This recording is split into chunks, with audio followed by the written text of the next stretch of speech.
friends over for St. Patty's Day, and Wow. I said, I'm taking meditation class, and I told them the Aim Cream Trim Shamunai, and they were hysterical.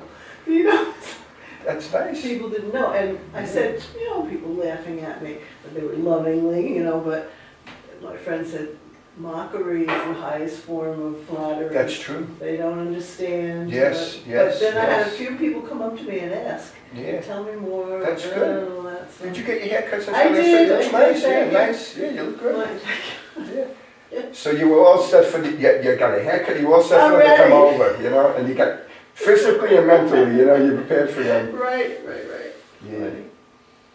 Well, that's nice, and it was a nice weekend, right, for St. Yeah, Patrick's it was a Day? nice day. Usually you get some strange weather. You Yes, at least for the parade stuff and all know? that. Yeah, but it was nice though. I was thinking of Raymond. He said he was cooking.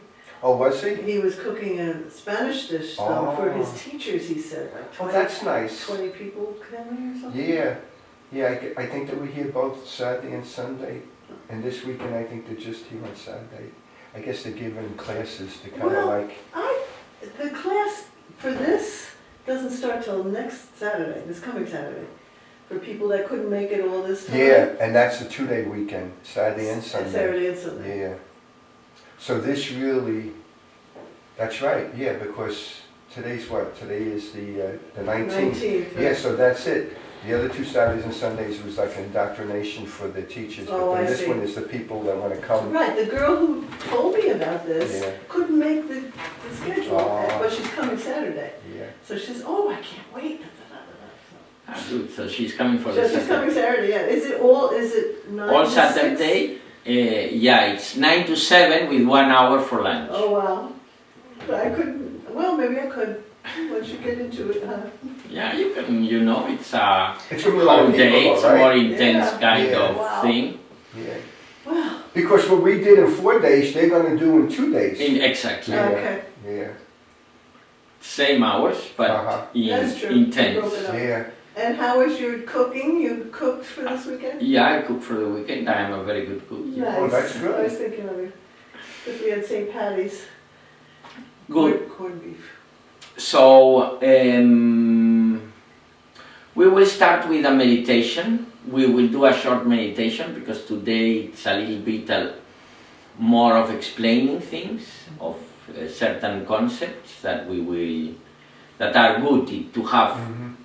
this understanding, that is good to have the understanding Yeah. of. So we will do Somebody's pranayamas. coming in. Okay. Ah. I want to ask you too, is it okay to stare at the candle and do your pranayamas at the same time? Yeah, It's okay. but you do only 6 Yes, pranayamas. sometimes. I don't have time to do Uh-huh. then and then stare. Hello. How are you? How are you? How are you? Let me see if I can put this. Doesn't want to behave, huh?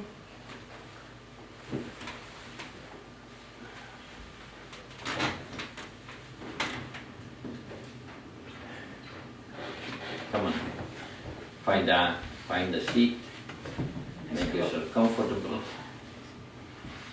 So we will start with a meditation, doing first the pranayamas, 4, 16, 8, 6 pranayamas. And then we will continue directly with the mantra, the preparatory mantra, Guru Rachananda, bringing your attention to the sound of your voice, which is the preparatory mantra. And I will finish with the Om Shanti, and then we will dedicate the rest of the class to start speaking about 2 concepts, which is evolution and the mind. So 2 concepts, which is good to have that understanding of them. Okay.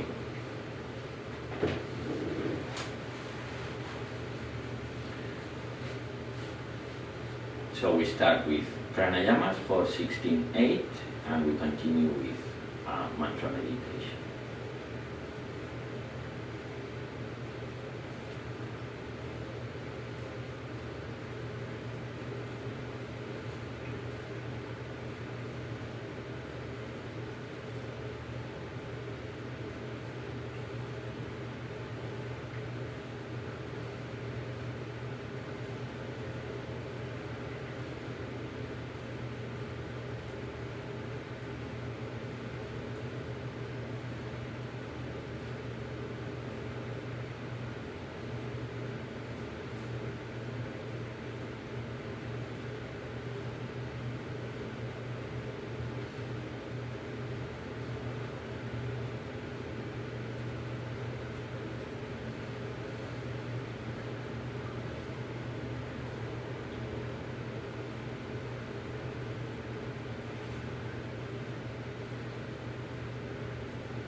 Savitur Harinayam Bhargo Devasya Dhimahi Dhiyo Yonaha Prachodayam Om Shanti Shanti Shanti.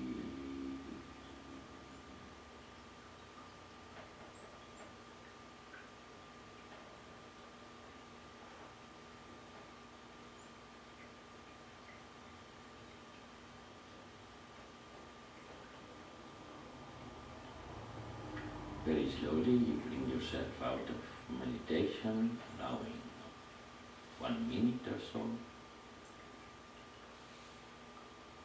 and opening your eyes slowly.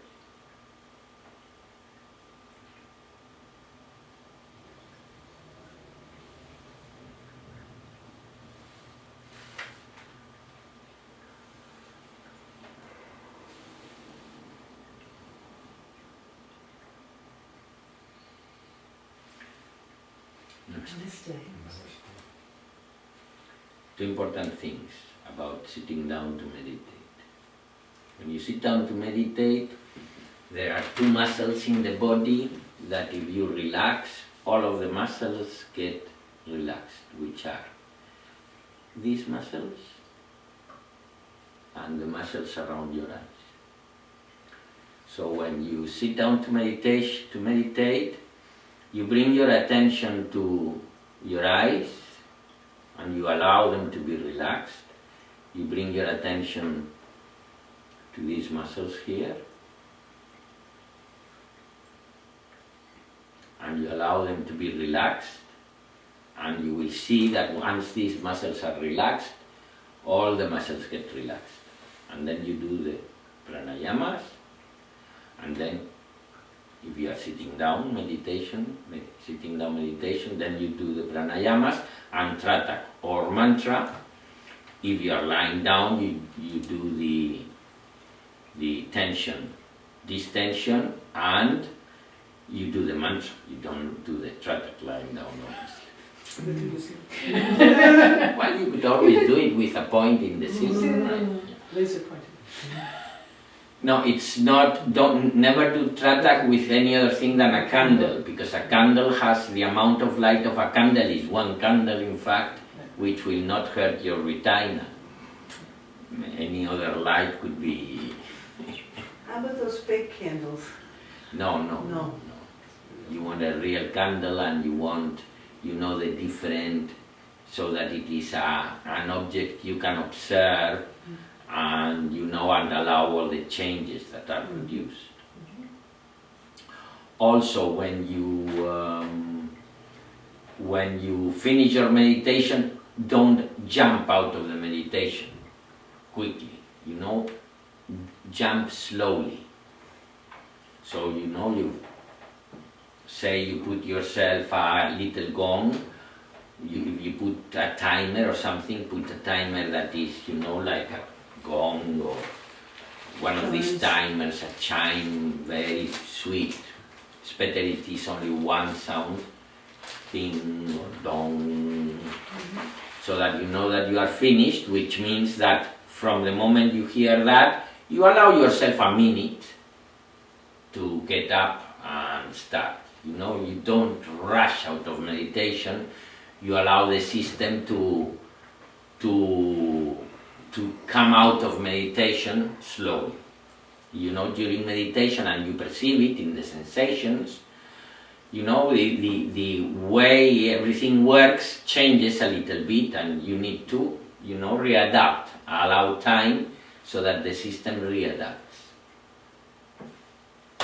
Good, we will start with reviewing the techniques. Have you practiced since Thursday, all the techniques? Tell me, how did it go? Any problems? As I say, it went okay, although I came up against that I thought I had time, but I actually had to attend to some things, like I had to get my son out to school, so I'm in meditation, and it was like, you know. On your mind. Yeah, well, no, I mean, I heard him, and it's like, do this, like, I mean, I just said, you know, do this, and then I just sort of like went back and did it, so I didn't know, you know, how you, the best way to deal with, like, when you do have situations where. That you have to attend something urgently. You're right. Yeah, well, when you are in a situation that you have to attend something urgently, say, you know, something happens, and you have to get out quickly out of meditation, Right. a fire, a ring, Yeah. you know, Yeah, whatever, Yeah. you know, if it's a fire, I mean, probably you cannot come back to meditate, you will have to be completely fireman. right. But anything that you know is not a disturbance that you can just ignore, let's put it that way. Right.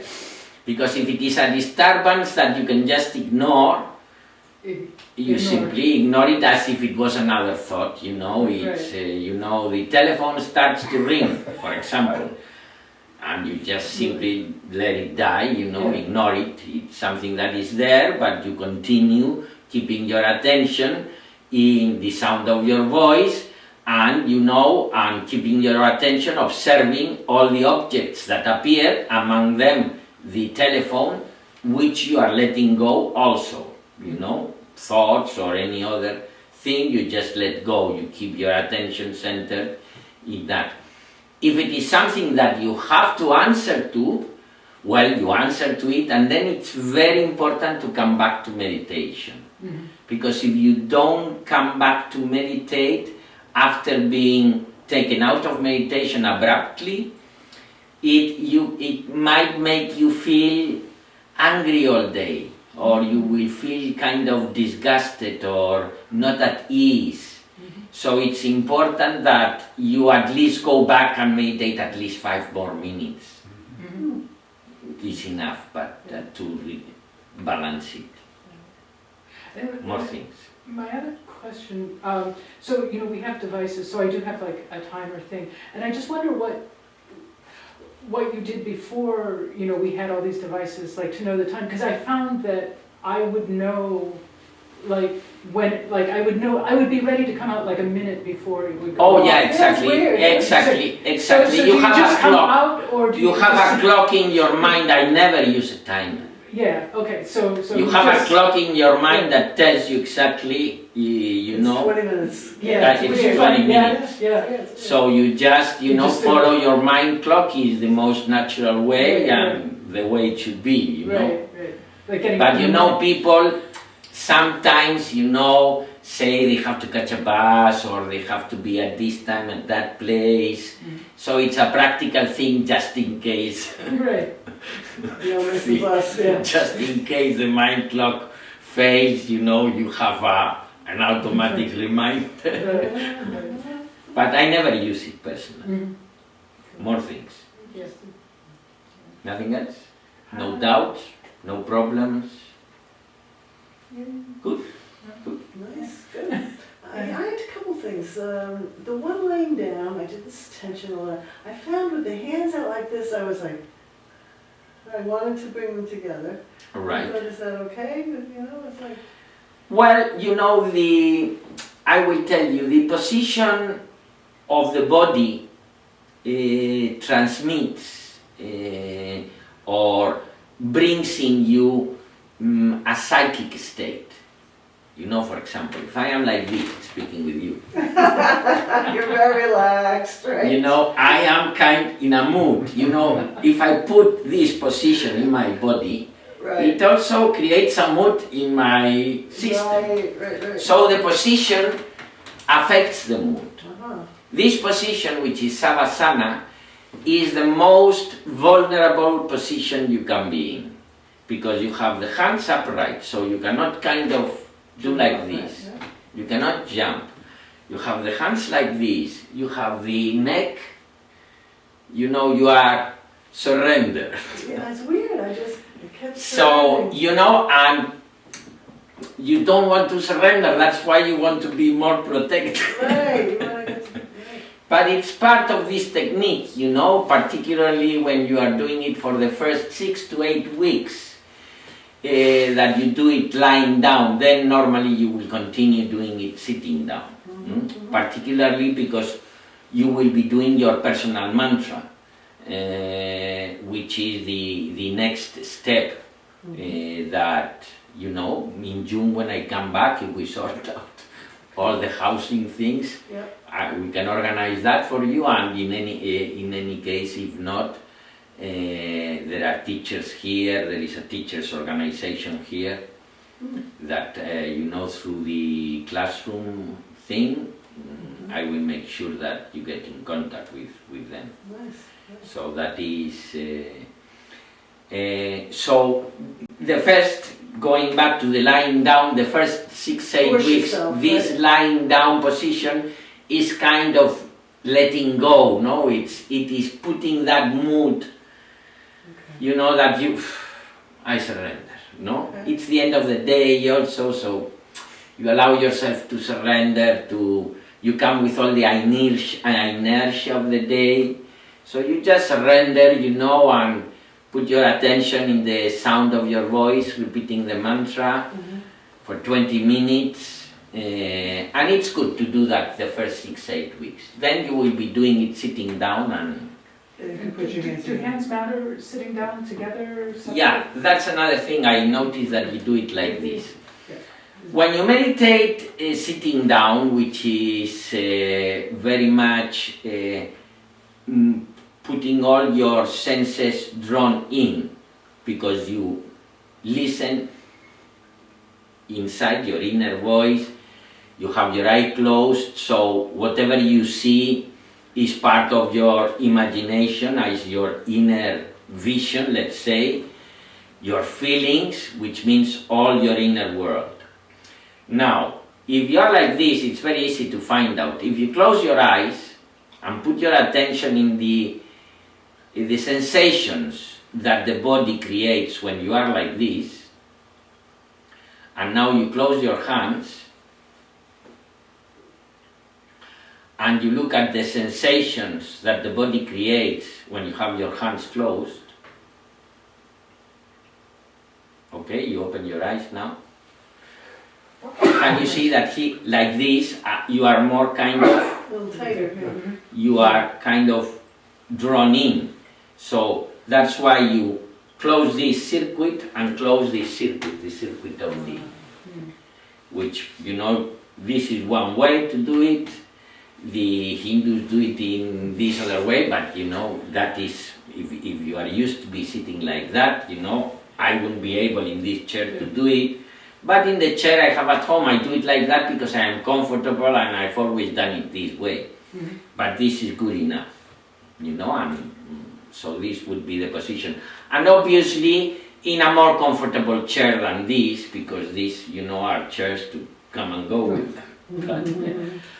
But you know, you find a chair where you really feel comfortable, that you have your, you know, your back is you may need a little thing here to sustain your back. You don't want your back being in charge of the weight of your body. You want your body be able to be completely relaxed.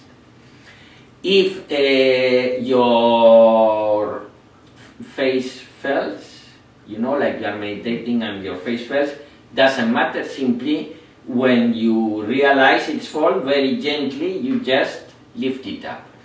It will come a time that you will learn to put the head in a position naturally that it doesn't fall, but it's normal that it falls, because when you enter into meditation, muscles relax, eventually disconnect, and they relax completely, and unless the head is in balance, in equilibrium, it falls. So if you feel that it falls, you just put it back to the position that you feel that it's there in balance, without forcing with the muscles, because you want to leave all the muscles, you know, relax. And that's why you do this exercise at the beginning of relaxing these muscles and these muscles, right? More questions, more doubts? I tried one morning of getting all my little chores done, make the coffee, do this, rid of my son, get the cat, do this, and then it was like, then I didn't have the coffee. So, and I was able to do it very nicely without any interruption. So sometimes it's good to get things off your mind, what you gotta do. Right, exactly. Yeah, everybody has its idiosyncrasy and its day and its routines, and you just need to adjust your routines in a way that That fits, right. that fits. And Exactly. The cat wasn't bothering me, the dog was quiet. and it's like, Exactly. Exactly. So you have everything sorted out, you know the initial, and also you have a routine in your life that you cannot simply break it immediately. Right. Have to Like, finish. you know, if your cat has a routine of seeing you first thing in the morning and say, my foot. Right. Well, you just, you know, sort out the routine and Yeah, that's good, that's good. And I actually liked the afternoon, like I got to a point in the afternoon, it was like, what do I do? Oh, this is It's great. quiet. Yeah, like I really felt that it was like a good time, and it was just enough time to like focus me, and right, you know, perfect. it was. That's the very good part of the afternoon, because you arrive to the afternoon, you know, with all the inertia of the day, Right. and then you allow yourself these 20 minutes, you break the inertia of the day, you get re-energized, because meditation relaxes you and at the same time re-energizes you, and you can spend the rest of the afternoon, evening, which is the rest of the life of the little I that woke up today. So it's his last days, you know, it's like retirement. So you just, you know, like when you retire, enjoy with your family and with the house and with the last things to do, and then die in your sleep. That guy. And you learn how to do this every day, and then when you come to die, you will know how to do it. You've been doing it all life. Should we be doing it twice a day too? Yeah, the meditation, the ideal is first thing in the morning you do the Tratak meditation, and then in the afternoon, when you consider the day kind of ended, normally will be before dinner, obviously, at a moment that you can find that time, you know, that you have gone through all your work and obligations and this and that and the other, and then you do the second meditation, which breaks the inertia of the day, and you know, and that is the perfect, you know, More energy the in that. perfect rhythm of meditation. I was listening to your online class because I missed the other day, and you were talking about 16 hours of doing, having to do. The one lady said she only does 2 hours of. I said, what? Come on. This lady does nothing but sleep all day. She works for 2 hours a day. I go all the time. Yeah, exactly. You know, I mean, I don't know if she was really looking at what, or that she has a life that, you know, she You have does to do nothing. something. She does nothing. It could be the case. Some people. Servants to take care of you. Yeah, maybe. So, with respect exactly to actions, well, we are missing George, but with respect to actions that I forgot to ask you, both of you, did you apply like the acting mindfully, you know, the forgetting about the result and then putting all your intention or all yourself in the action you are performing? You did that practice? I tried. You tried. I mean, and I, you know, like making breakfast, I was like, I have to make breakfast. And it's like, I should enjoy making breakfast, you know, like, okay, so. Don't say I should enjoy, but just, you know, Right. forget about the secret is forget about that you have to have breakfast ready.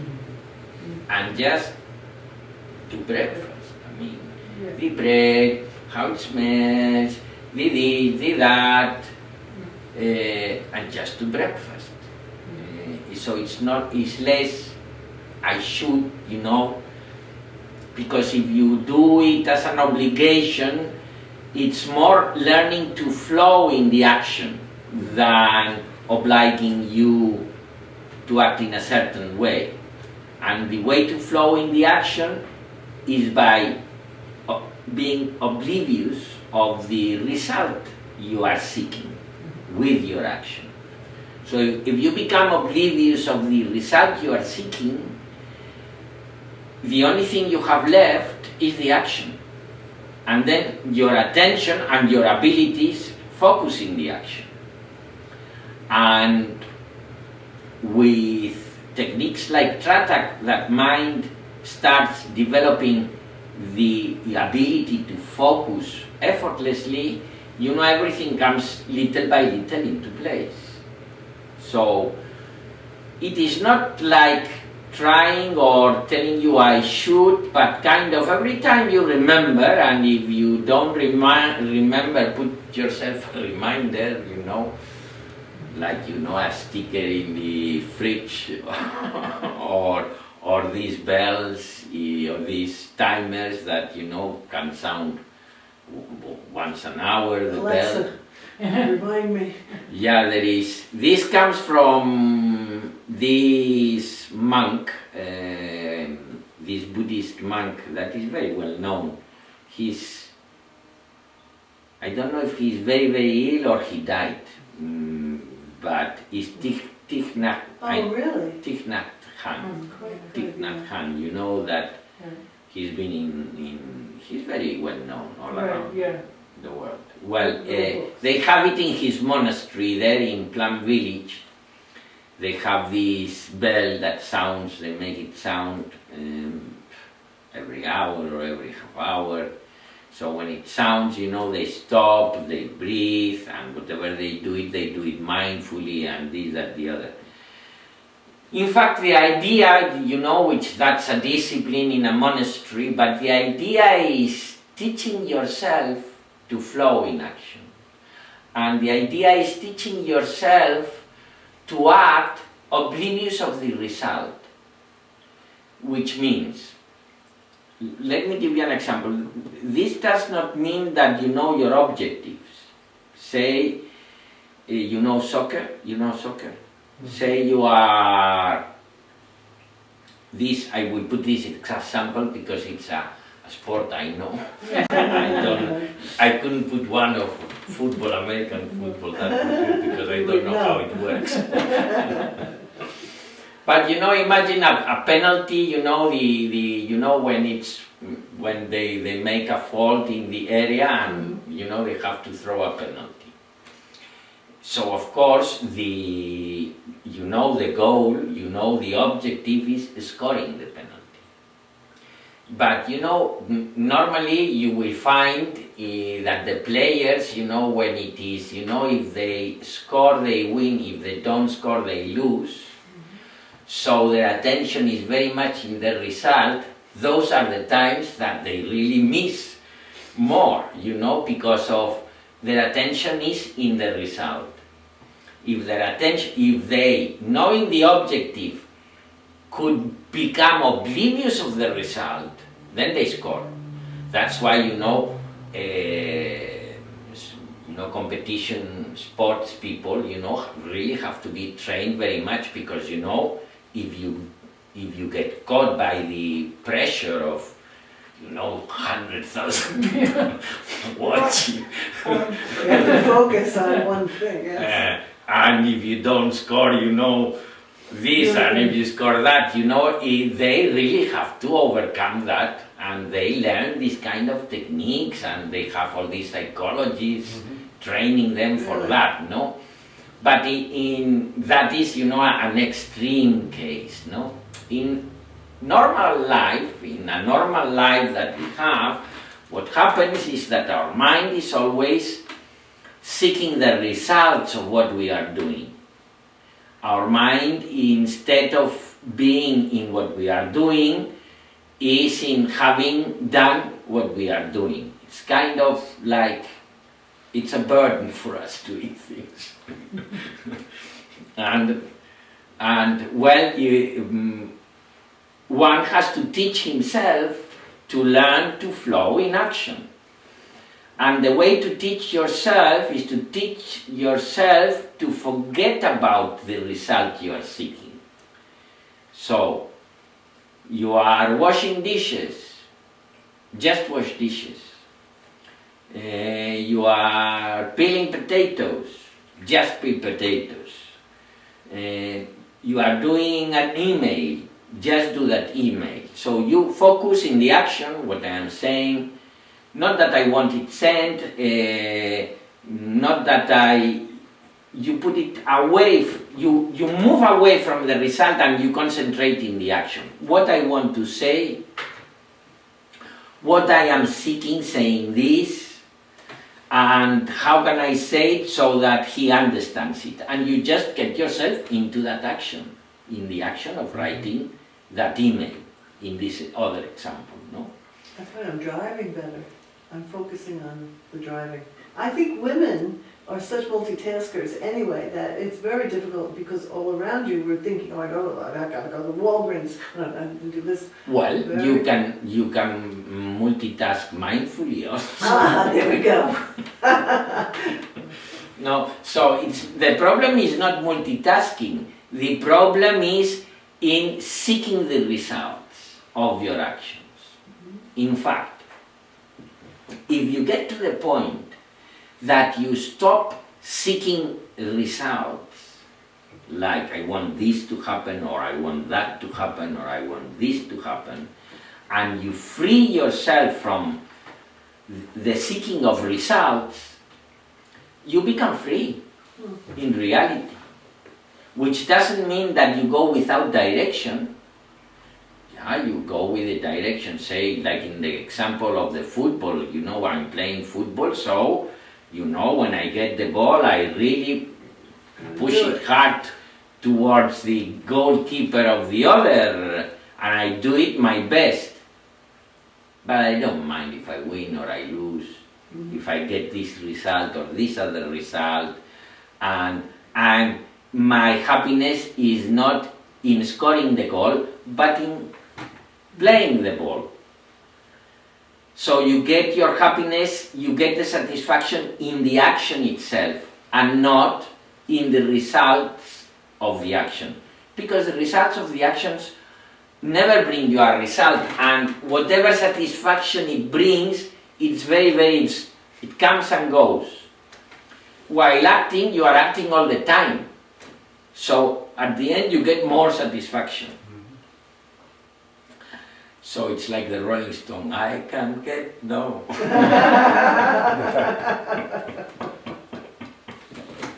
So the secret to get satisfaction is what is called correct action, you know, like kind in the Buddhist traditions, but what is called in the Christian tradition non-egoist action, which means you are not seeking a result for your ego. So it's the same concept, it's the same thing. I find it hard with my surroundings, the people I'm with that are intense. And, you know, it's like, Well, you know, your environment, the people that are around you and that form your circumstances, and the patterns that you have with which you know your circumstances are a mirror image one of the other. So, you know, whatever problem we have with our circumstances, we have to look inside and ask ourselves, what is there in me? I forgot that. What is there for me in these circumstances? Good. George. Good, Yes. I forgot that. When I did the tracker, I noticed lately that when I look at the point, Mhm. the object is staying more focused in the center. It's not moving as much as Yes. it did before, like Yes. dropping or going left or right. I'm staying focused longer in the center and Good. towards the point, yeah. But that it comes a point that you really keep it in the center all the time, Mhm. and you can keep it and hold it there. And the practice of this, it's like you are giving a very subtle massage in this area of the brain, which is where the neurohypophysis, adenohypophysis, right hemisphere and left hemisphere, it's a very important, from the point of view of the neurobiology of the brain, it's a kind of control center between the brain and the body, because all the hormones and things like that, things like the reproductive cycle and all these things are governed by those glands over there, and also they govern the rest of glands that put. So it's a governing body, let's say, The yogis call it the Ajna chakra, which is the chakra, famous third eye, the eye of intuition. They call it the eye of intuition because intuition comes through the communications of the two hemispheres, the left and the right. Right is reasoning, left is, creativity, imagination, and intuition is a good coordination between the two kind of thoughts of the left and the right hemisphere. And this coordination is produced here in this part, which is a part where the two hemispheres get communicated. So you do a very subtle massage also there, and it's healthy, a healthy thing to do. More things. I notice lately when I'm walking, Mm-hmm. I try to focus more on not where I'm going to or what I'm going to do. I'm just in the moment Mm-hmm. to take things in around me Mm-hmm. and just like appreciate things more rather than caught in the rush of I have to go here and buy something or I have to go here and get gas for the car or whatever it is. And then it's like I seem like I'm more focused on the results than I am actually in the minute that I'm in the process of accomplishing it. Yeah. That is, for example, a very when you walk to some place, walk here or there. Although here in America people don't walk a lot, no? True.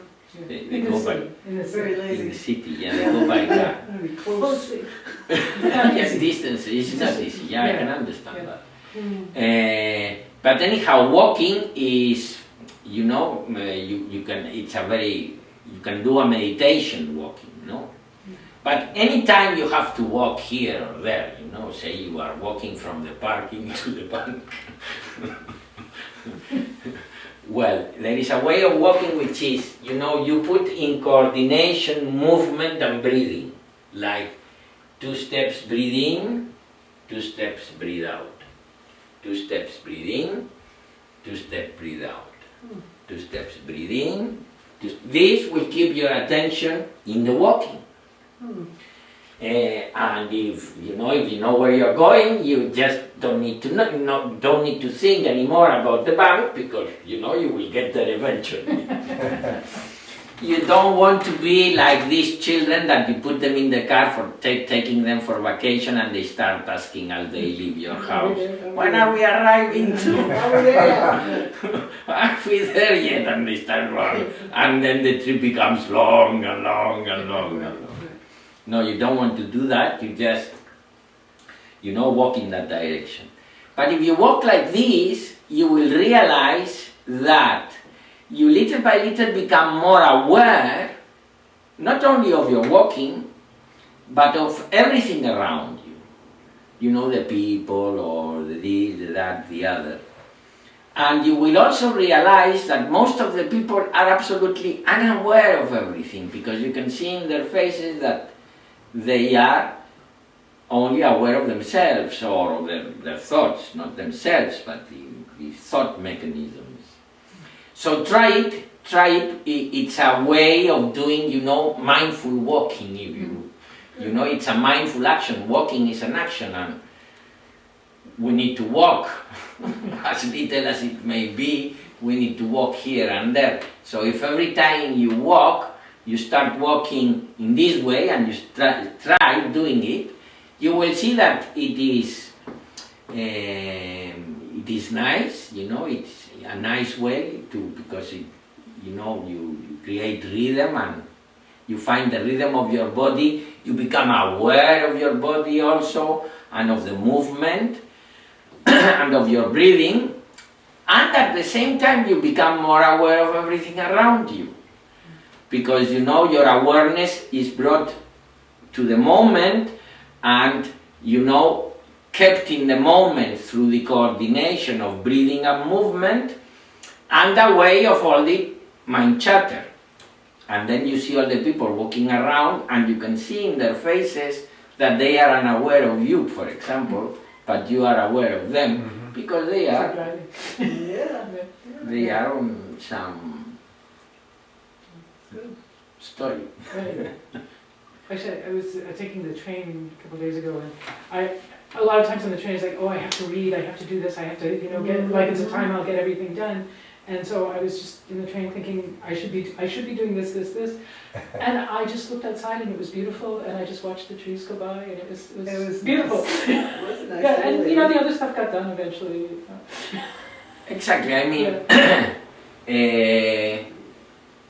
each day it's 16 hours, you do your best without torturing you, and that's it, you know. But you know, like you said, your mind is always thinking and sending these thoughts. And sometimes what I try to do is not think too much and just like kind of like just like you say, like an awake meditation, like just live in the moment and just physically move, but try not to think these thoughts that you know, like shut them out. Just don't think about anything. Yeah, in fact, you know, with thoughts that we are going to learn how to deal with thoughts, we're starting today, and we will continue throughout Thursday. Yeah, we have time for today. Thoughts are the most problematic part of dealing with during the day, you know. Actions, really, it's just a matter of training yourself to become oblivious of the result and, you know, start, you know, acting. Not even looking for satisfaction. Just acting for the sake of acting. And then satisfaction will come as a result of acting in such a way. But you are not looking for the results of I need to make these actions satisfactory, because in reality you are putting another result. So you are going again to a future that never comes. So it's better forget about the result, forget about, you don't like the action, okay, breathe and start acting, you know, say something you don't like to do, for example, but you have to do. Give me one example. We all have Put examples. the laundry. Laundry, yeah, or yeah, ironing, for example, typical. Well, we put the example of ironing or laundry, no? The laundry, okay, so you don't like to do the laundry, okay. I have the laundry, okay, so breathe, and then just look at the, wherever it is, the things are, and just let you see the, say, the sheets. So you take the sheets and the mind will tell you separate colors, and then you just flow with the next thing that your senses bring or your thought brings with respect to that action, and you just follow that. And then the brain knows how to do it, because you know it's done it all his life. And he will just, and if you get your mind focused in that, as you can get it focused in the cream, you know, you will start flowing in the action, and eventually you will realize that you were just flowing in the action and you were neither liking it nor disliking it. You were just flowing, and it's something that is agreeable for the, you feel it in your mood as an agreeable thing to do, and that day you do the laundry perfect. You don't mix the socks, the Red Sox with the white sheets, for example, and make a mess out of it. But if you do, yeah. And exactly, I mean, you do so what, but Yeah. you know, if you really flow through an action and you have the abilities that you know how to do the laundry, because of course if you don't know, you might make a mistake, but if you know, if it is something that you already have the ability, you know what happens is that you use that ability to its best. Really, that's what happens. When I don't want to do something, I set a timer for 10 minutes. I say, okay, you can do this for 10 minutes. And I start in on it, and then I want to do more after the 10 minutes is up. The inertia. That's, yeah. We can always use little tricks like that with us. Eh? And you know, when another little trick, because one of the things that happens in the world of actions is laziness, that you know, we become lazy, and so when you feel lazy, one thing that works very well also is start changing your posture. So if you're sitting down, stand up. If you're standing up, sit down, and whatever. Change your posture and look around and do the first thing that comes to your mind, whatever it is. Say it is a cup of tea.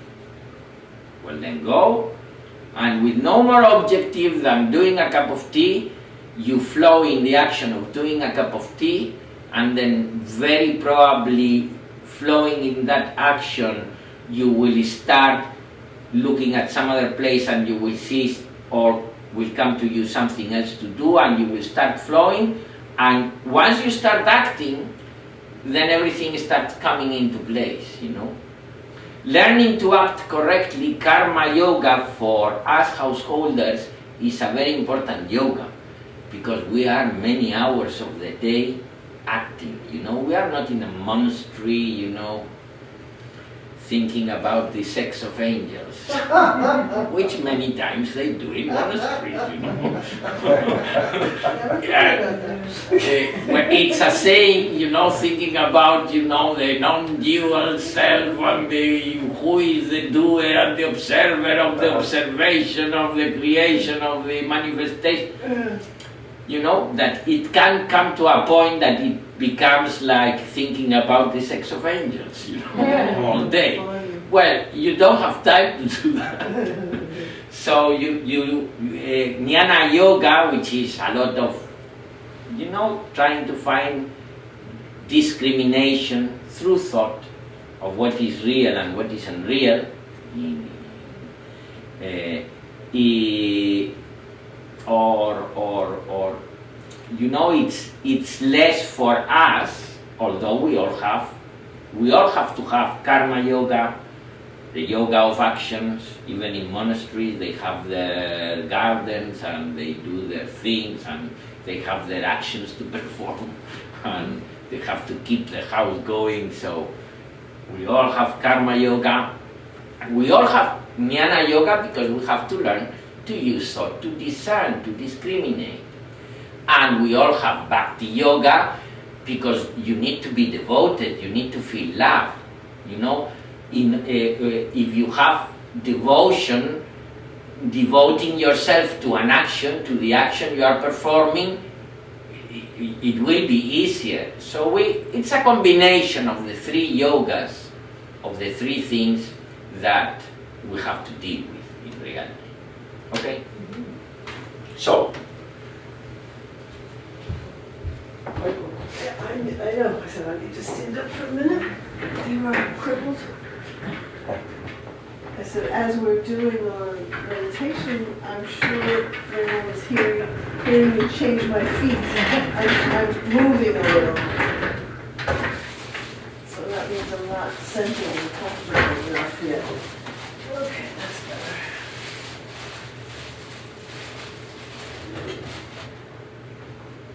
okay, so, you know,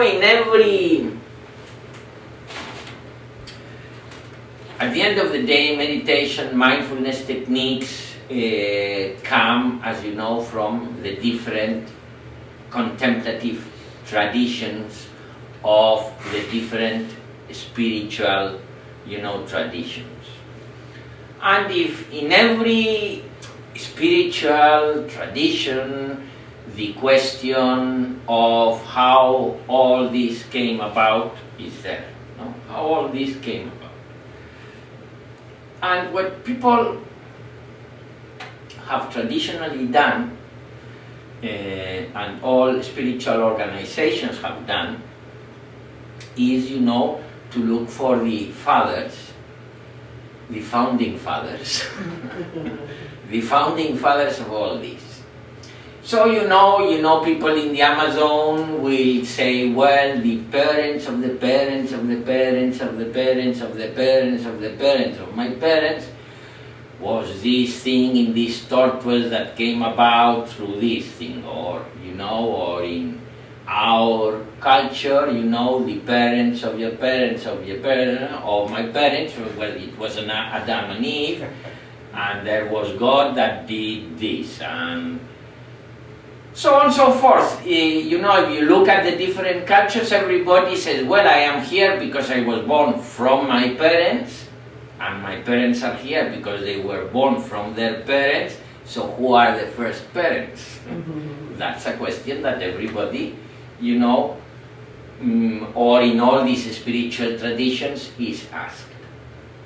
So, and this is the question of, different traditions explain it in different ways.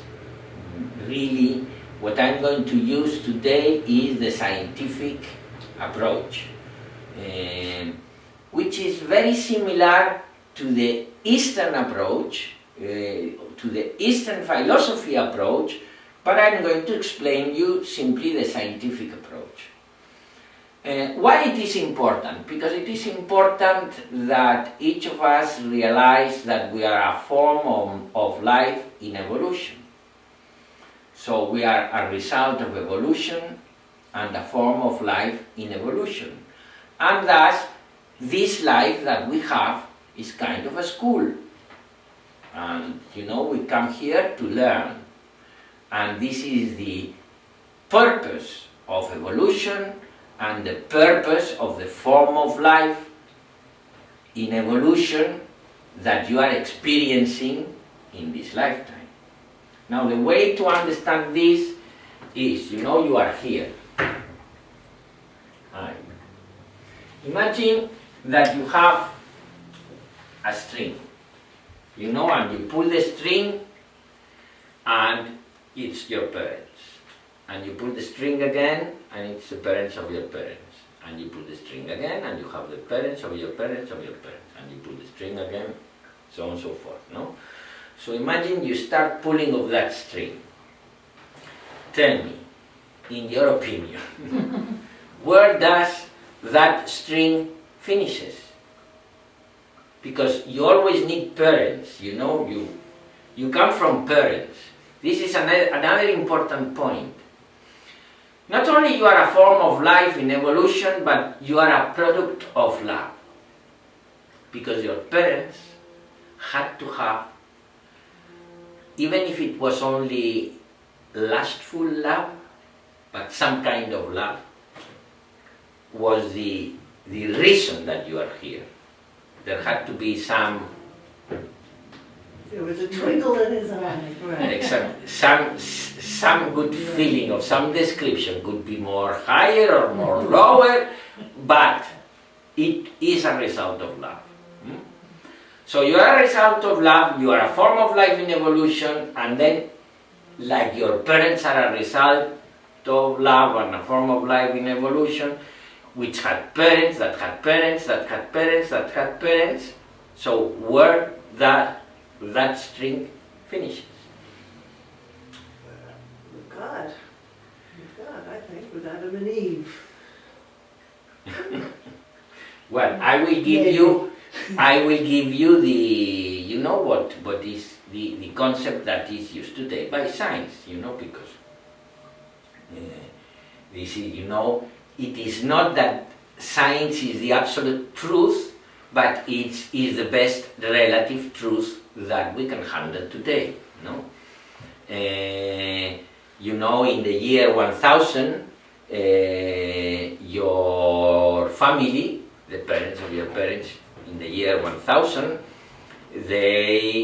when they woke up in the morning, any morning, they would have an idea of the world they were living in as a flat earth, with some sort of celestial dome, with, you know, this God taking care of everything, and you would have a conception of this world and of life where magic was part of the game, you know, in the year 1000. Probably your family was someplace in Europe, all of you. Maybe you had some family in the American Indians, but you know, you never know, you know, because things get blended very quickly. But, you know, your family would be mainly in Europe, and, you know, you had a cosmovision of things that, if we look at your family today and how they believed this world to be, we say, well, they had no idea. Wait 1000 years and see what they think about us, our own family, of our own cosmovision. So, I am using our cosmovision today, which doesn't mean that it's an absolute truth, but it's the best truth we have at this very moment, and the one all of us handle, right? So, if you pull, you have your parents, you know, every 32 pulls, calculating 35 years per generation, which is good enough, you know, it could be a little bit less, but every 32 pulls, you go back 1000 years. So you pull the string 32 times, you are in year 1000. You pull the string 32 times more, you are in year 1. You pull the 32 minus 1000. 32 minus 2000. Minus 4000. And so on and so forth. Minus 5000. We know more or less what was happening in this world until minus 4000, minus 5000. And we know that men like us, Homo sapiens sapiens, have been in this planet for at least 250,000 years. But we don't have much idea what we were doing. But there are bones, you know, so we know we were around. So imagine that you keep pulling every 32 times, 1000 years, 1000 years, 1000 years. You have 250,000 years to pull and be, you know, and your genes today, the ones that constitute your body, as we have not changed species, each of those genes are in those family of yours 220,000 years ago. You will have to get a little bit of this person, a little bit of that person, a little bit of this other. You would have to, you know, kind of get something of each of your family then, but you could do a body like yours, because there are no new genes, no change of species. Nothing new is here that was not there. There can not be a change in species. But continue pulling, you know, till you get to the verge. You know, let's say till your cousin is an Homo erectus, and his cousin is a Neanderthalis, you know, because there was these times where you had the Neanderthalis, the Erectus, the tal, this man from Asia, that they were like species, different species, but that they could, how do you say that, they bled, that they had children between each other. I don't know, like donkeys and mules and things like that. So they stood on 2 legs. They were not too far from each other, so there was a blend that happened there, from which at the end, you know, the actual result, which is us, came about. But you know, go to the first first men, no? And imagine that you were there. Imagine that in the same way you can compose a body, imagine yourself being there, the same consciousness that wakes up in the morning in your life today. Imagine it waking up with the cosmovision, the average cosmovision of your family then. Can you imagine that? Can you picture that in your mind? We're in a cave. Yeah, exactly. You are, you know, for example, maybe your father never told you that the moon is the moon. And you go out and you see the moon. You see the moon in the same way we see the moon. Mm-hmm. But when we see the moon, you know, we say, you know, our mind says, oh, the moon, yeah. But your parent never told you what is the moon. And you see the moon. It doesn't have a name yet, because your parents use very few words, still very few words. And the words are more a lot of gestures. So there is quite communication, but few words, and you know, you have a cosmovision. What you know of the world is your cave, and very little things. Your father knows more because goes out to hunt, and you want to learn to hunt, and this is your family. Don't forget about it. You know, it's as family as your as your mother and father. So imagine, you know, in the same way, you know that, so that you have a parallel here of one lifetime, okay? So from birth to death. So, you know, you wake up every morning, and when you woke up at 13, 14 years old, your world, your worries, the people that you projected in the screen of your mind was the girls in the schools and the this and the what they did, the that, if I go with this and go with that, and you know, and you woke up to that. When you were 20-something, you woke up to, oh, I like this boy and I like this other boy and whatever, boom. When you wake up at 30, you wake up my profession, I have to establish, and so on and so forth. You know, when you wake up at 40, when you wake up at 50, at 70, until you wake up one day, which is the last day. And you are in front of a little hole. Lovely. 8 feet by 4 feet, right? So, what wakes up the eye that wakes up, the cosmovision, the world you perceive, at 14 is different, at 20 is another one, at 30 is another one, and so on and so forth. But the inner self, the consciousness that perceived this when you were 40, and perceived this when you were 20, and perceived this when you were 30, and so on and so forth, that is permanent. That doesn't change. You see what I... So that is why consciousness doesn't change. What changes is what consciousness becomes conscious of. So the very same consciousness that waked up at 14 and saw this, waked up, you know, let's put the this primitive parent of yours here. Wakes up here, and the information is different, but the consciousness is the same, is the consciousness of a human being. You see what I tried to say? Right. So, you know, imagine you start doing averages.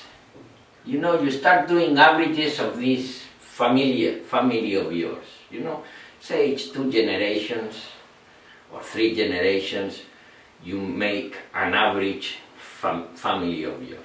You do average.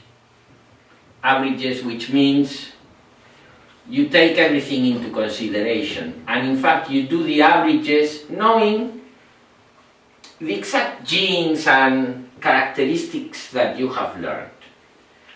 And just imagine this as being one lifetime. So the same consciousness wakes up.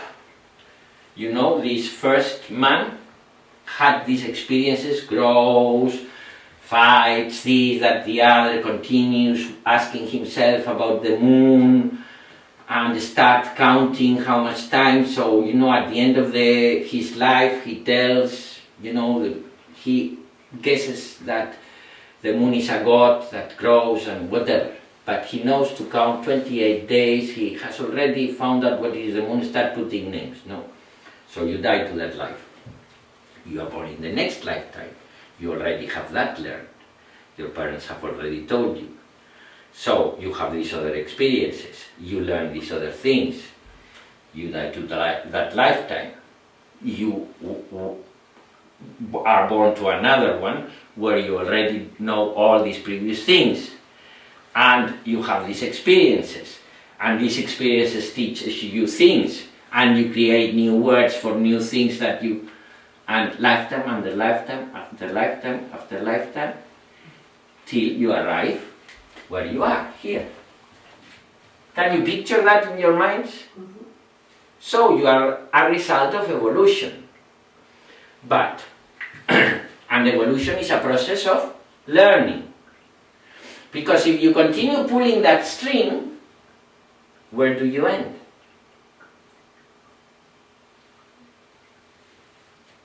You will do the evolution, according to science, evolution backwards.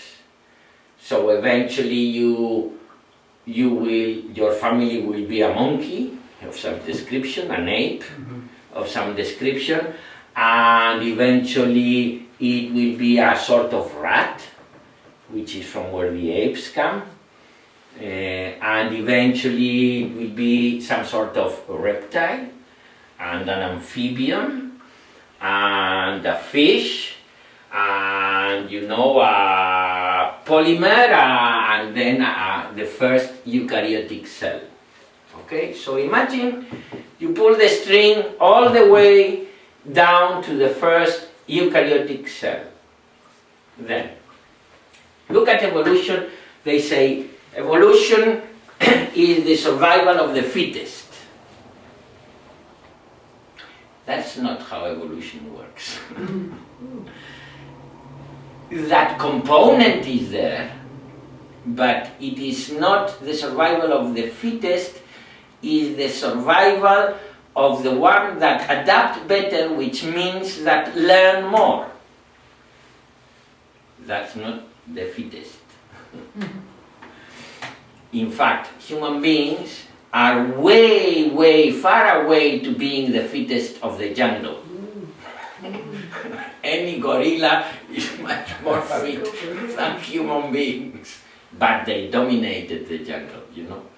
So, imagine this first eukaryotic cell, and I will explain it poetically. So this is not scientifically, although it's based on science, but explained poetically.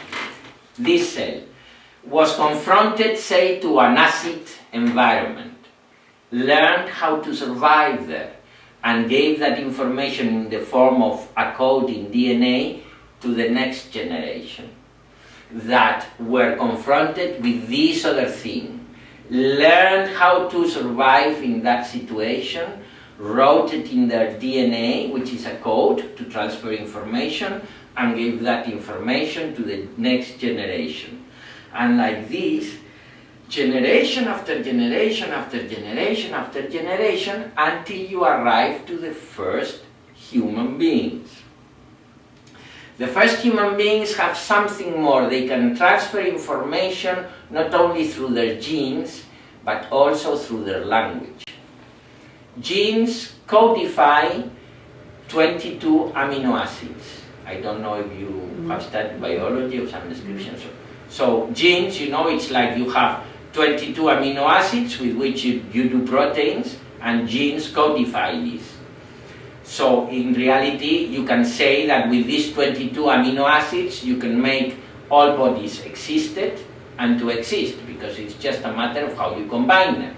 And the genes is the information of how to combine these amino acids.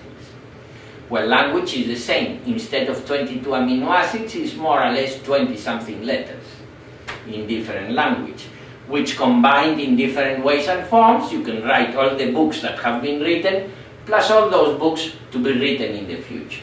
It's just a mechanism to transfer information, but it is more subtle, more quick, it's less dense, it doesn't have to be physical, and then evolution, you know, starts when language arises. Evolution starts going very quickly, because now you have a way to transfer to the next generation what you have learned in a much more efficient way through language.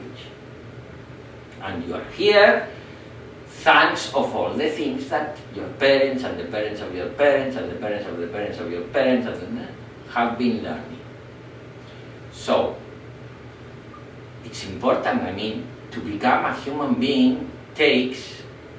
well, no, but let me finish, because we finished in the cell, so we are here in the first eukaryotic cell. Okay? That cell, what kind of cell? Eukaryotic, one cell. Okay. Eukaryotic with a nucleus. Okay. You know, the first amoeba, let's put it that way. Okay. First amoeba, sort of amoeba. An amoeba is an eukaryotic cell. So you go to the first, you are there in the first cell, but where that came Where did that from? come from? Oh, jeez. I mean, did someone plant it over there? No, you know, that came from, say, some bacteria that work together to create a cell, and these bacteria from some organic molecules, and these organic molecules were created, are composed by atoms that were created in some star, and those stars were created with the Big Bang. So if you pull the string, you arrive to the Big Bang, to the beginning, to God, obviously. You always end up with God. Doesn't matter how you call it. You can call it Big Bang, or you can call it whatever you want. You are the product of it, the product of the beginning, the product of God. So you continue pulling this string, and you arrive to the Big Bang. Or the beginning, the alpha, and this is the end, the omega, or the Father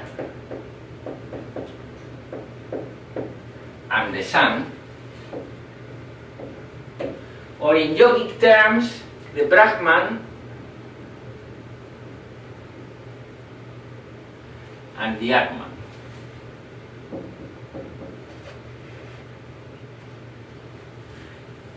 And this is what very, very much comes from the Eastern traditions. It is also an idea that modern physics, theoretical physics, are starting to contemplate.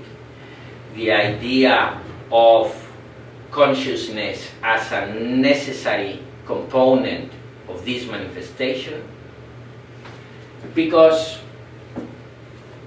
there is consciousness all the way. Animals have consciousness. Who has dogs here or a pet? Okay, you have. Every dog owner knows that your dog has his own consciousness. He has a world dog, a doggy world, but he knows where he sleeps, he knows if it is raining or not, he knows if it is hungry, he knows his friends, he knows the other dogs, he knows the way they bark, he knows many things. He has a world, a universe of a dog with a lot of smells and a lot of things. It's not like the universe you are conscious, but he's conscious. So consciousness operates through another set of information, the set of information in the mind of a dog. But there is consciousness.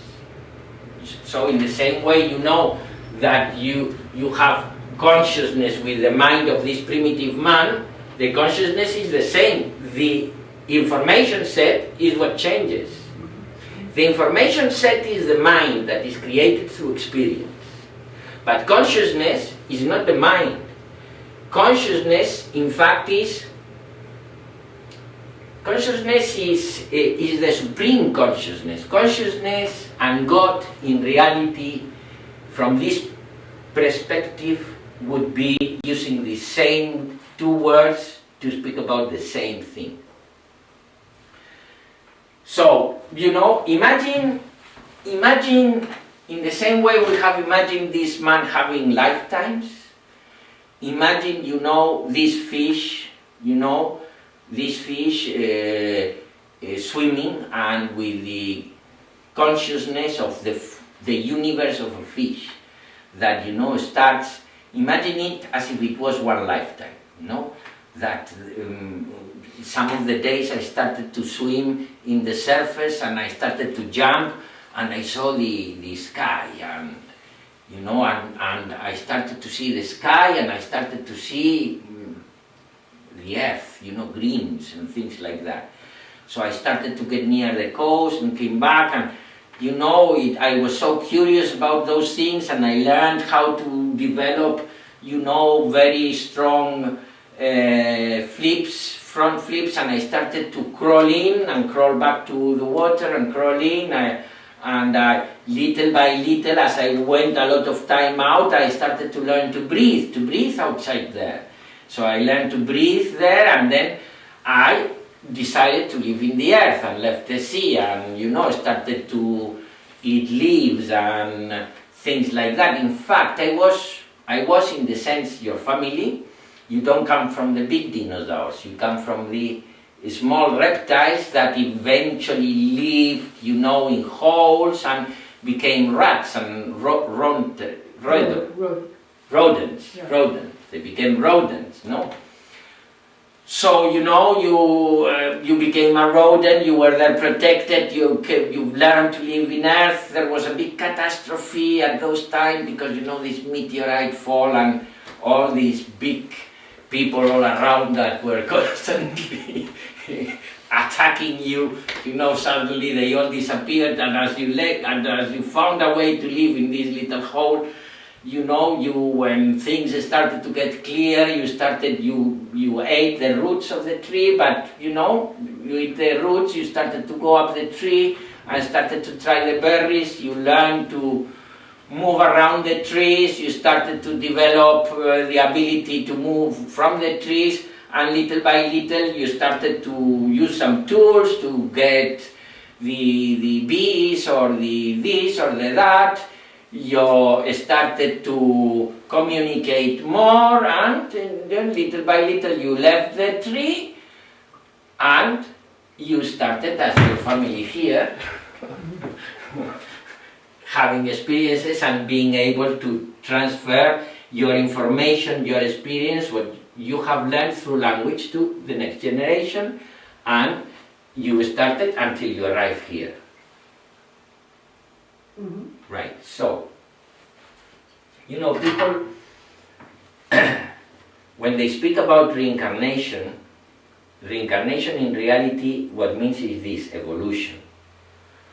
The evolution of mind. Now, people when they speak about reincarnation, they usually say, I was, in my previous lifetime, a friend of Jesus, the guy that took the cross of Jesus.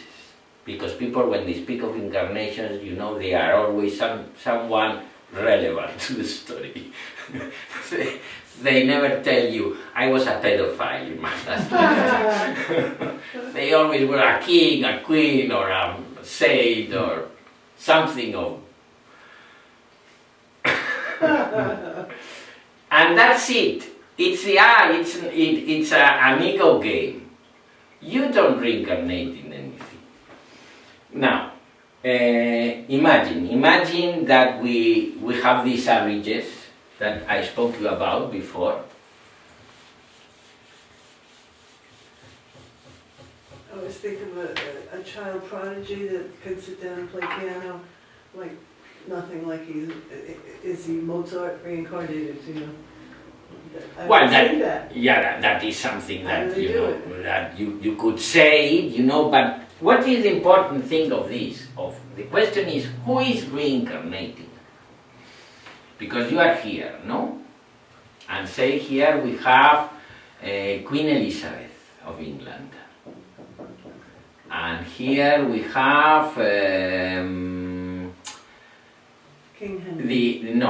Here is the soldier that helped Jesus, no? Here, you know, we are doing these averages, and eventually we find an average which is a Sumerian pedophile. And here we have this primitive man.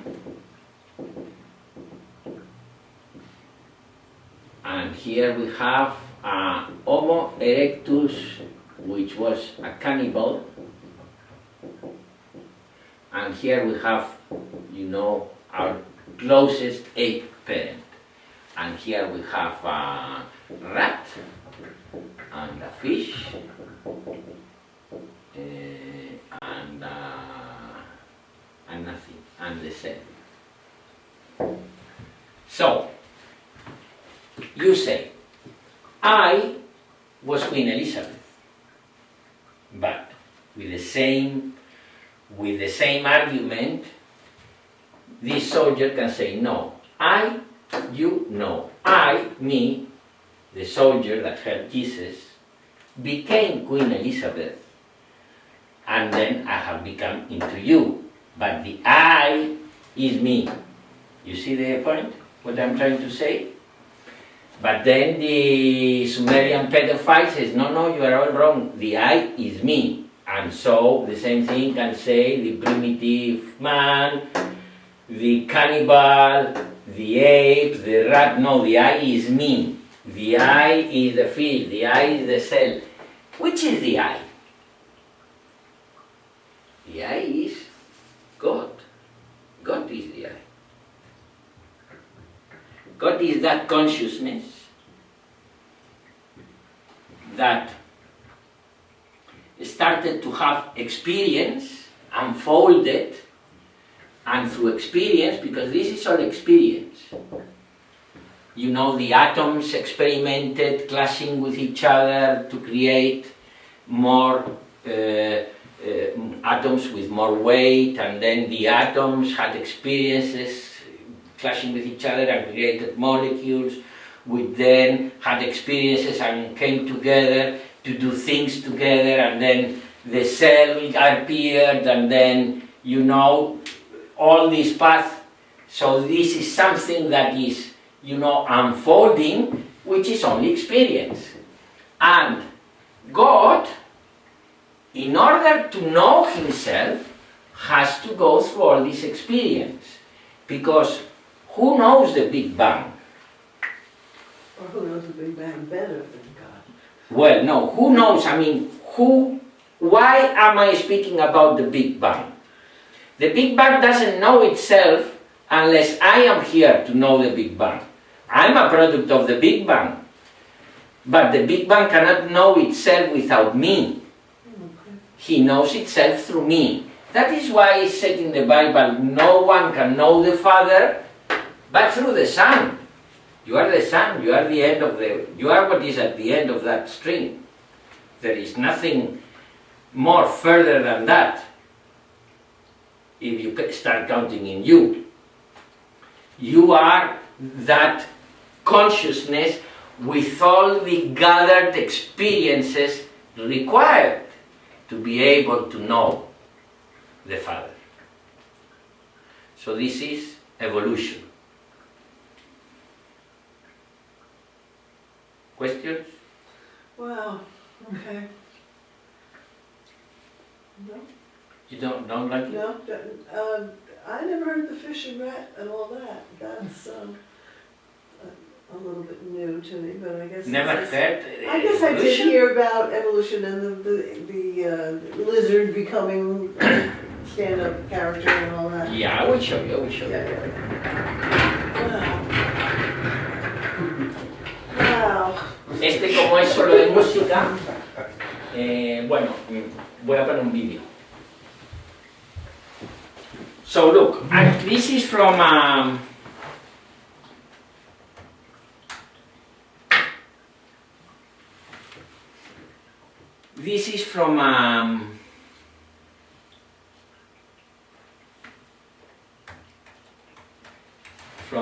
series of Carl Sagan.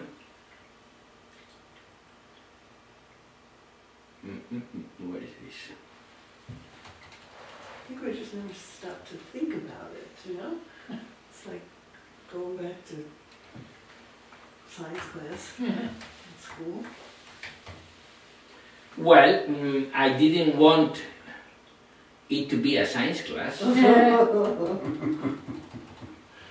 Just what I wanted you to understand is the following concept. Let me get this video that will help you understand this. I need to find the video first.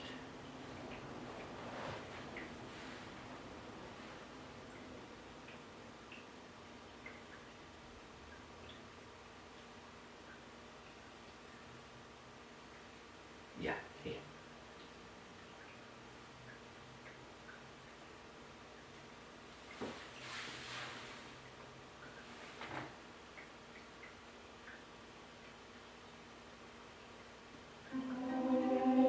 Yeah. So good. So let me put this. This is from a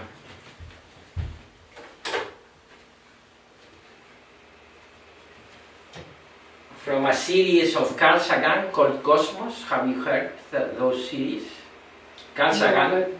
Carl Sagan was a scientist. He was a professor in Princeton University. He was a theoretical physicist, and he was one of the first persons that made science, like accessible to people. Explained science in terms that people could understand.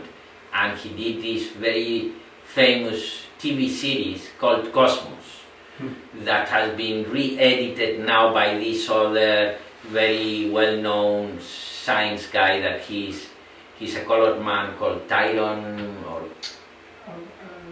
Titan. Neil deGrasse Tyson. Neil deGrasse. Neil deGrasse. Neil deGrasse, yeah. Yeah.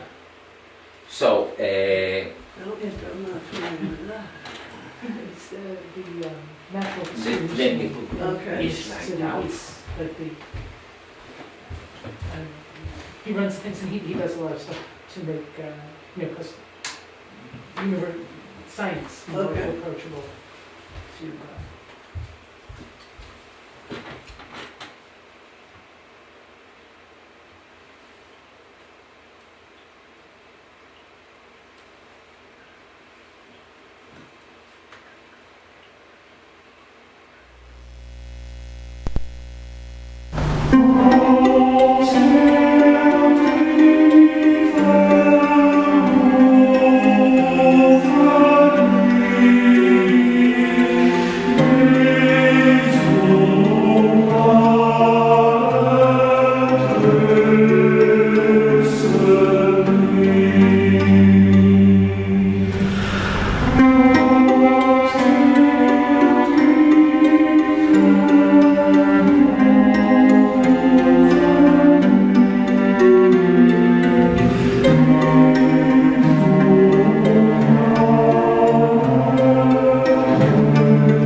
biologists know of the flow of evolution, are animated.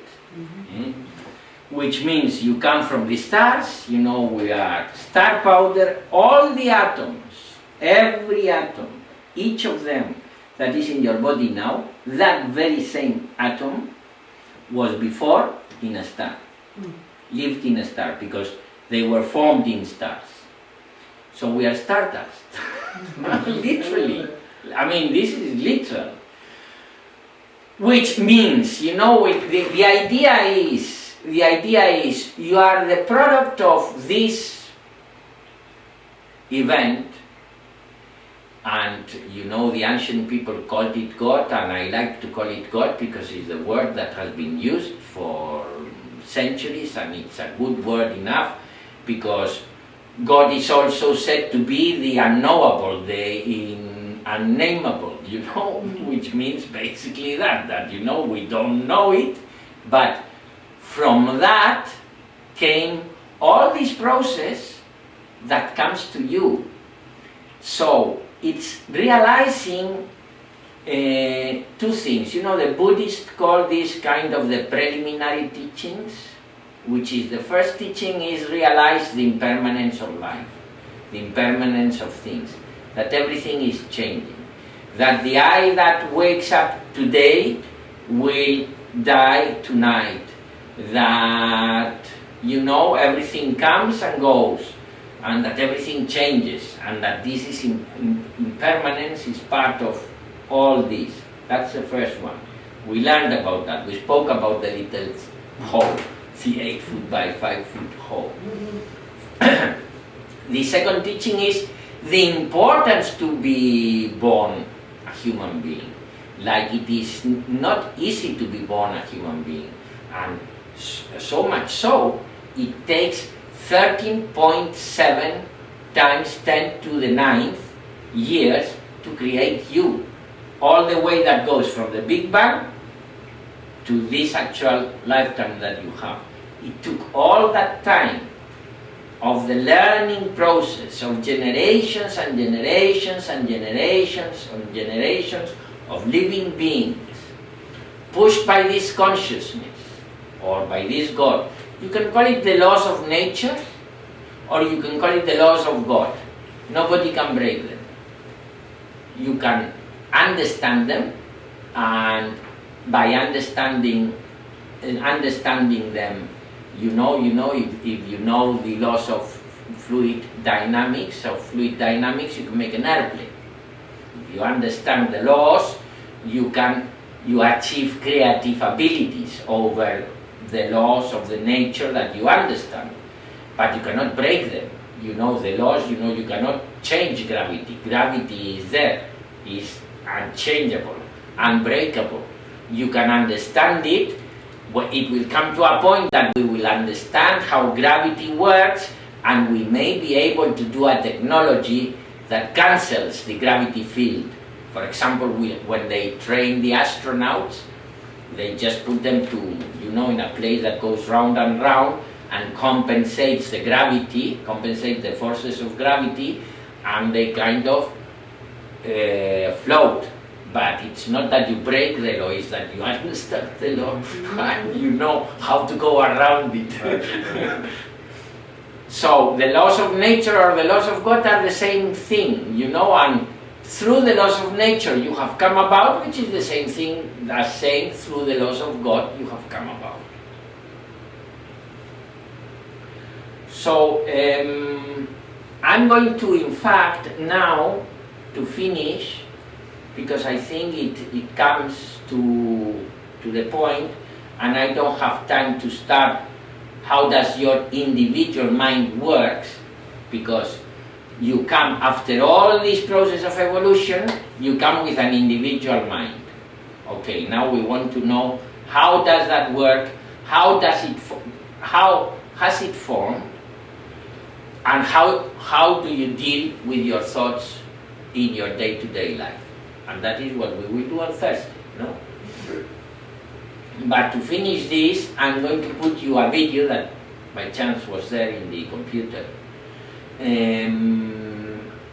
which is about a question that they asked to my spiritual master, the one in the picture, that they asked him about individual will. No, they asked him about doing good deeds.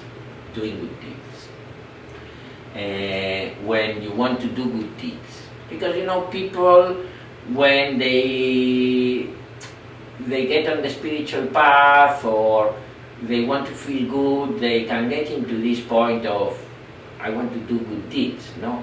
And he's asked, what is it? What is a good deed? I mean, how can you define a good deed? What would be, in other words, the relationship between divine will and individual will?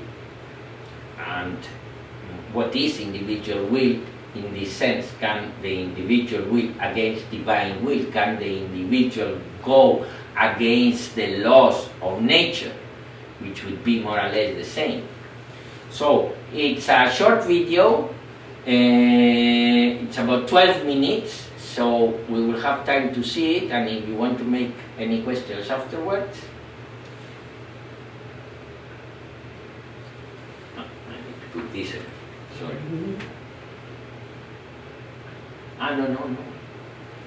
No, it's okay. No, press any other button. No, the thing is that I have the video here ended and it was a black screen, that's all.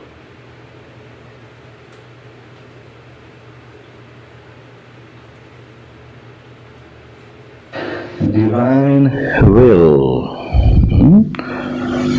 is a phrase so misunderstood. Divinity does not will anything. It is a common saying that let thy will be done. Now, will in itself implies a thought process. Without thought you cannot will, and that is more for the human mind rather than the divine mind. So, what do we mean by divine will? It means that within the laws of nature, things has to function in a certain way. It is the law of nature that water will run down a hill and not up the hill. It is the law of nature that the sun rises in the east and sets in the west. So it is the mechanism of the world's functioning. It is the mechanism of the laws of nature, which is will, which is divine will that was not created or premeditated, but it came about as a manifestation. Now, if you plant onions, you would not expect potatoes to grow. And yet if you think divine will is so powerful, that can be changed. You can plant potato seeds and onions will grow. Because we have given so much emphasis and power to divine will, the miraculous power, and yet divine will does not operate miraculously. That too is bound within the laws of nature, for what we understand as that supreme will is only the will of nature and not of God. For that divine essence is beyond all thought. It does not think. It is a neutral energy. And as I would always say, it is like electricity that could be used in a stove to produce heat or in a refrigerator to produce coldness. So, a man with good intentions, he would say, I am acting within supreme will, divine will. What he actually means, that I am acting according to the laws of nature, in accordance with the laws of nature, and not against the laws of nature. To understand this a little bit, we could easily say that it is good which goes with the laws of nature and is bad which goes against the laws of nature. It's not that there are things good that are good or bad, and I will put you an example, a practical example. For example, in the 1920s, there were people that would be pushing for women votes rights, no? And people who would be pushing against. The direction of evolution was that women had to vote. So we could say that the good ones at those times were the ones that said women must vote, because that was the direction of evolution. That was the direction of the laws of nature. And those that said no, we could say that they were wrong because we would go against the laws of nature. But without those people saying no, you would not have the people asking the yes. You would not have evolution. You need the opposing forces. You need, in other words, you need the challenge. You need the, how do you call this? The el reto. It's la palabra, is the word in Spanish. Antagonist? No, you need the, when you are confronted with a challenge, you need the challenge to evolve. When you have the challenge is when you learn how to overcome it. You need to be challenged. So you need the challenge. The challenge is part of the evolution because it's an experience. So it's not that there are good people or bad people, it's that they are opposing forces, And opposing forces must be there, both of them must be there. And those opposing forces, are what creates this movement that goes in one direction, which is evolution. Almost like the concept of the devil versus God. Well, no, because that's kind of, the devil is what the ancient people called the little eye that wakes up in the morning. That's always lying, manipulating, driving you crazy, and in fact, torturing you eternally. So for the challenge of doing something. There is no, that if God is omnipresent, where is a place for something that is not God? That is divine will. Now, individual will comes in when man starts analyzing and weighing the pros and cons of the situation for the fulfillment and expansion of his own ego. So individual will is that. You evaluate the pros and cons of any situation you are placed in. For something, your little ego, which is this thing that you have projected in your mind with its own mechanisms, and to get something for him. And that's where individual will appears, because that is your mechanism moving in one direction to get something for this entity that you believe to be you, but that is not exactly you, it's part of you, but only the surface part. That is individual. So, when we say, thy will be done, we surrender the I-ness that is within us, the me and the mine-ness that we have, that is obliterated, that is forgotten. We become oblivious to it and just flow with the laws of nature, and that is the supreme will.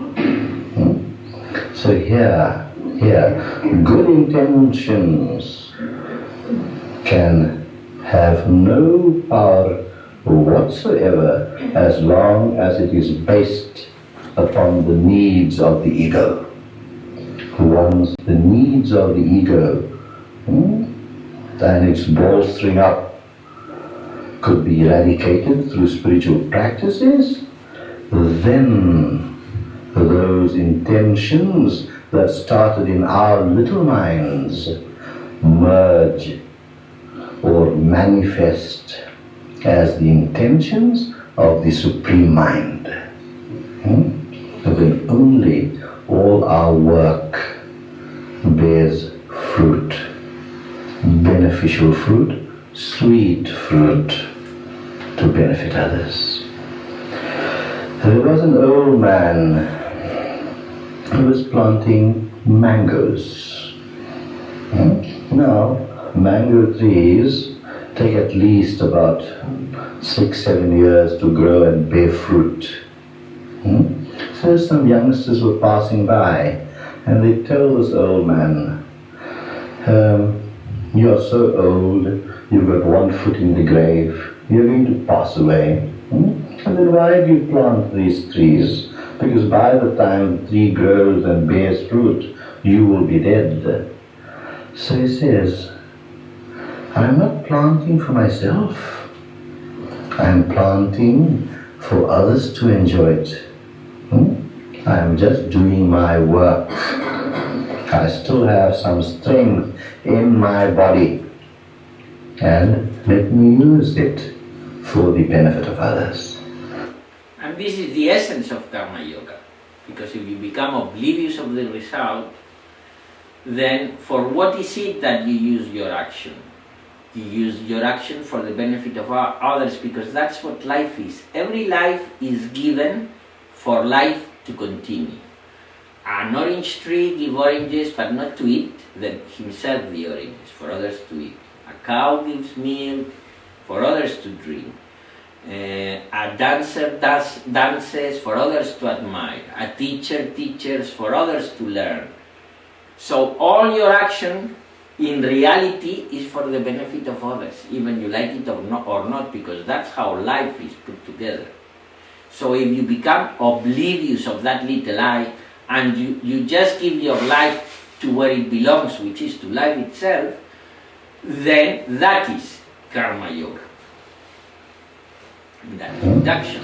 Now, that is good intention. That is good intention because it is not for his little self. It is not for self. It is selfless for the self of others. You see, that is good intention. So, you are going to do something for Auntie Matilda. She's not well, she's ill, so you go down and do the dishes and wash the clothes and this and that. There are two reasons why you do that. And the one reason is this, that it is because you're auntie and she's not well, so as a niece, you have to do that duty. You don't feel like doing it. You say, oh, that chore. You're doing it for the duty, but the observers from outside will say, oh, how wonderful little Mary is. She helps her auntie so much, yet she hates every moment of it. So that does not bear fruit. It does not bear any fruit. Fine. Another reason could be, let me look after Auntie Matilda, and I know she's got some of that. And I'm sure if I look after her well, she will look after me. You see, in the one instance, it is a total disgust, becomes a chore, becomes a burden to do it. In the other instance, there is selfishness. And that could bear no fruit. So, outwardly, it might seem to be good intentions. To the observer, it might be so wonderful and good that, little Mary is so nice, but yet it is totally fruitless.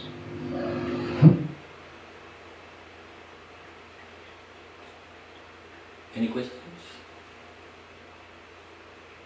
I've had occasion where I said, oh, you should do this because, like giving money to get back money. Like what you give is what you receive. But when you give with that in mind, you don't get it. You don't get it. Exactly, because then you are not giving. Out of your heart. If you are aware that you are giving, you are not giving. When you give really, you are not even aware that you are giving. I give you a rose, and you take the rose, you throw it to the floor, and you do like this, and I feel hurt. I have not given you the rose.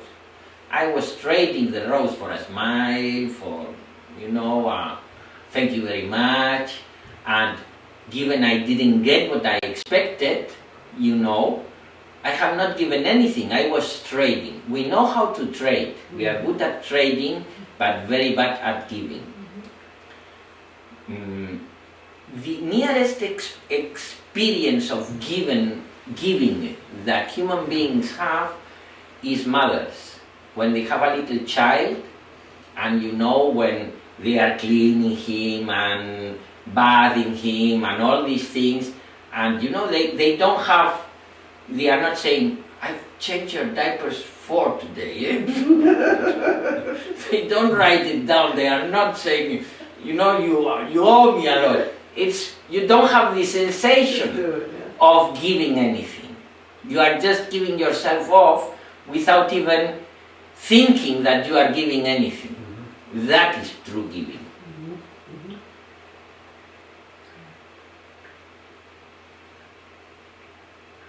Calming voice, this man. Yeah. He was a good, very, very highly spiritual teacher. Yeah. And his teachings are very good. You will get videos in the classes, but I will give you the last day places where you can find many of his things. Nice.